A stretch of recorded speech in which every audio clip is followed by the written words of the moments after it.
நாத்த பறிச்சு நட்டு போடு சின்ன கண்ணு தண்ணிய ஏத்தம் புடிச்சு இறச்சு போடு செல்ல கண்ணு நாத்த பறிச்சு நட்டு போடு சின்ன கண்ணு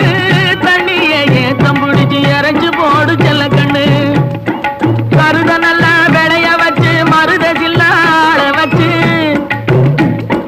கருத நல்லா விளைய வச்சு மருத சில்லாட வச்சு அறுத்து போடு களத்து மேட்டுல சின்ன கண்ணு நல்லா அடிச்சு தூக்கி அளந்து போடு செல்ல கண்ணு என்ற பல்ல காட்டுறீங்க அட வேலையை பாருங்க மருத நல்லா வச்சு மருத